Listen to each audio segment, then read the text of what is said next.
Hello hi అండి, అందరికీ నమస్తే. వెల్కమ్ టు మై ఛానల్ అమ్మా కిచెన్. ఈరోజు నేను మన కిచెన్లో 2 రకాల ఫ్రైడ్ రైస్ రెసిపీస్ చేస్తున్నానండి. Carrot fried rice, egg fried rice చేస్తున్నాను. మనకి పిల్లల లంచ్ బాక్స్లోకి 15 నిమిషాల్లో చాలా ఈజీగా త్వరగా అయిపోయే విధంగా చేసుకోవచ్చండి. ముందుగా నేను క్యారెట్ ఫ్రైడ్ రైస్ ఏ విధంగా చేశానో మీరు కూడా చూసేయండి. ముందుగా స్టవ్ ఆన్ చేసుకొని ఒక ప్యాన్ పెట్టుకున్నాను.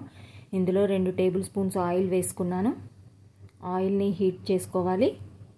ఇక్కడ ఆయిల్ అన్నది హీట్ అయిపోయింది. ఇందులో కొద్దిగా శనగపప్పు, మినప్పప్పు, కొద్దిగా ఆవాలు, జీలకర్ర వేసుకున్నాను. ఇందులో కొన్ని పల్లీలను వేసుకున్నాను. ఇందులో చిన్నవి దాల్చిన చెక్క పీసులు ఒక 3 వేసుకున్నాను. 4 లవంగాలు, కొద్దిగా షాజీరా, ఇవన్నీ కూడా ఫ్రై చేసుకోవాలి. మనకి ఇక్కడ పల్లీలు అన్నవి వేగిపోయాయండి. ఇప్పుడు ఇందులోకి మనం ముందుగా కట్ చేసుకొని పెట్టుకున్న పచ్చిమిర్చి కూడా వేసుకోవాలి. నేను ఒక 5 పచ్చిమిర్చి సన్నగా కట్ చేసుకున్నానండి. ఇందులోకి ఇప్పుడు ఆనియన్ ముక్కలు వేసుకుంటున్నాను. ఇవన్నీ కూడా కొద్దిగా ఫ్రై చేసుకోవాలి. ఇందులోకి ఇప్పుడు నేను కొద్దిగా పుదీనా వేసుకుంటున్నాను. పుదీనా వేసుకోవడం వల్ల మనకి ఫ్రైడ్ రైస్లో పుదీనా వేసుకున్నా చాలా ఫ్లేవర్ అన్నది బాగుంటుందండి. ఇప్పుడు ఇందులోకి ఇవి ఫ్రై చేసేసుకొని క్యారెట్ తురుము వేసుకుంటున్నాను. ఇది ఈ విధంగా ఒకసారి కలుపుకొని ఇందులో కొద్దిగా సాల్ట్ వేసుకుంటున్నానండి. 1/2 టీ స్పూన్ వేసుకున్నాను. ఇది మూత పెట్టేసుకొని ఒక 2-3 నిమిషాలు ఫ్రై చేసుకోవాలి. ఒక 3 నిమిషాల తర్వాత మూత తీసి ఈ విధంగా ఒకసారి కలుపుకొని ఇందులో 1 టీ స్పూన్ కారం, 1/2 టీ స్పూన్ ధనియాల పౌడర్ వేసుకున్నాను. ఈ విధంగా కలిపి మూత పెట్టి మరొక 3 నిమిషాలు పక్కన పెట్టుకోవాలండి. అదే మీడియంలో పెట్టుకోవాలి స్టవ్ని. చూడండి, ఇక్కడ ఇది ఫ్రై అయిపోయింది. ఇప్పుడు ఇందులోకి రైస్ వేసేసుకోవాలి.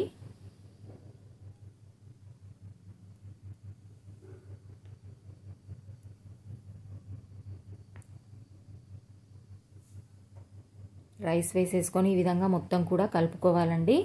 ఇందులోకి రైస్కి సరిపడా సాల్ట్ వేసేసుకుంటున్నాను నేను.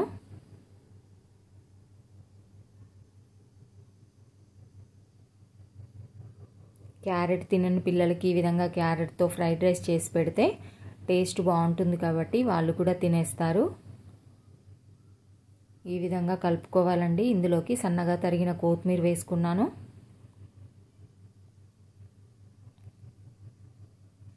ఇందులోకి ఒక నిమ్మకాయ తీసుకొని రసాన్ని పిండుకుంటున్నాను. నిమ్మరసం పిండుకోవడం వల్ల మనకి కొద్దిగా పుల్లగా ఈ క్యారెట్ ఫ్రైడ్ రైస్ అన్నది బాగుంటుంది. ఈ విధంగా ఒకసారి కొత్తిమీర, నిమ్మరసం మొత్తం రైస్లో కలిసే విధంగా కలుపుకోవాలి. ఒకసారి కలిపేసుకొని దీన్ని మరొక 3-2 నిమిషాల పాటు మూత పెట్టేసుకోవాలండి. చూడండి, ఇక్కడ మనకి క్యారెట్ ఫ్రైడ్ రైస్ అన్నది రెడీ అయిపోయింది. చాలా త్వరగా అయిపోతుందండి. చూడండి, ఇక్కడ స్టవ్ ఆఫ్ చేసేసుకున్నాను. నేను ఈ విధంగా ఒకసారి మొత్తం కూడా కలిపేసుకొని ఇంతేనండి, మనకి క్యారెట్ ఫ్రైడ్ రైస్ అన్నది రెడీ అయిపోయిందండి.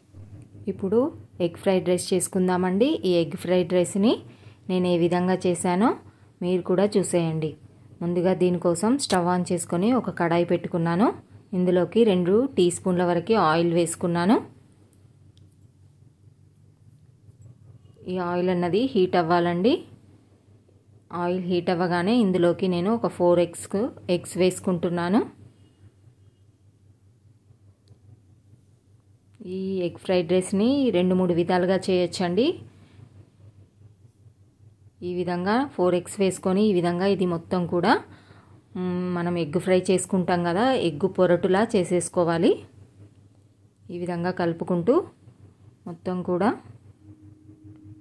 చూడండి, ఈ విధంగా ఎగ్ పొరటు చేసేసుకున్నాను. ఇప్పుడు ఇది ఒక ప్లేట్లోకి తీసేసుకుంటున్నాను.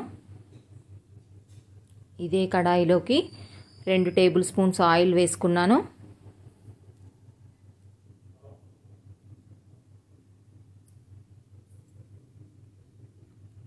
ఆయిల్ హీట్ అవ్వగానే ఇందులోకి ఒక 4 పచ్చిమిర్చి చిన్నగా కట్ చేసుకొని వేసుకున్నానండి.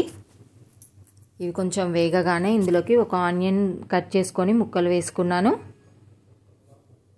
ఇవి కొంచెం ఫ్రై చేసుకోవాలి. ఆనియన్ను పచ్చిమిర్చి కొంచెం వేగగానే ఇందులోకి నేను ఒక చిన్న సైజు క్యారెట్ తురుముకొని తీసుకున్నానండి. క్యారెట్ని ఈ విధంగా క్యారెట్ తురుము వేసుకున్నాను. మీడియం సైజు టమాటా ఒకటి తీసుకొని ఈ విధంగా సన్నగా కట్ చేసుకొని వేసుకున్నాను. టమాటా త్వరగా మగ్గడానికి ఇక్కడ కొద్దిగా సాల్ట్ వేసుకున్నానండి. ఇవి ఆయిల్లో ఫ్రై చేసుకోవాలి.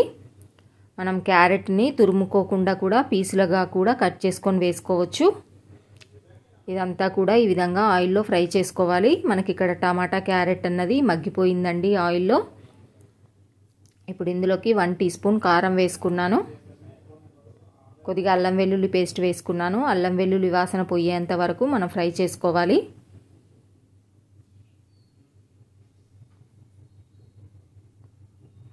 ఒక 3 నిమిషాలు ఈ విధంగా ఫ్రై చేసుకోవాలండి. ఇప్పుడు ఇందులోకి మనం రైస్ వేసేసుకోవాలి.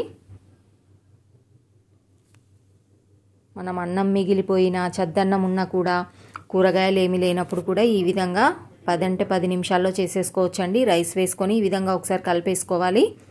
ఇందులోకి 1 టీ స్పూన్ ధనియాల పౌడర్ వేసుకున్నాను. 1/2 టీ స్పూన్ గరం మసాలా వేసుకుంటున్నాను. ఈ మసాలా కానీ కారం కానీ మీరు తినే స్పైసీనెస్ని బట్టి యాడ్ చేసుకోవచ్చండి. నేను పిల్లల బాక్సుల్లోకి చేస్తున్నాను కాబట్టి నేను తక్కువగానే వాడుతున్నాను. కారమైన మసాలా అయినా ఈ విధంగా మొత్తం కలిపేసుకొని ఇందులోకి ముందుగా ఫ్రై చేసుకున్న ఎగ్ ఫ్రైని కూడా వేసేసుకున్నానండి. ఇందులోకి ఇప్పుడు రైస్కి సరిపడా సాల్ట్ వేసుకొని మొత్తం కూడా కలిపేసుకోవాలి. ఇందులో సన్నగా తరిగిన కొత్తిమీర కూడా వేసేసుకున్నాను. ఇది మొత్తం కూడా కలిపేసుకోవాలండి. 10 నిమిషాలలోనే అయిపోతుందండి ఫ్రైడ్ రైస్ అన్నది. చూడండి మనకి ఇక్కడ రెడీ అయిపోయింది. నేను స్టవ్ ఆఫ్ చేసేసుకున్నాను. నేను వేరొక ప్లేట్లోకి తీసుకుంటున్నానండి ఎగ్ ఫ్రైడ్ రైస్ని. చూడండి చాలా ఈజీగా అయిపోయింది కదా. టేస్ట్ అయితే బాగుంటుందండి. మీరు కూడా ఈ విధంగానే చేస్తారా అండి? ఎలా చేస్తారో కామెంట్ చేయండి. ఈ వీడియో మీకు నచ్చినట్టయితే లైక్ చేయండి, షేర్ చేయండి, సబ్స్క్రైబ్ చేసుకోండి. రేపు మరొక రెసిపీతో కలుద్దామండి. బాయ్ అండి అందరికీ.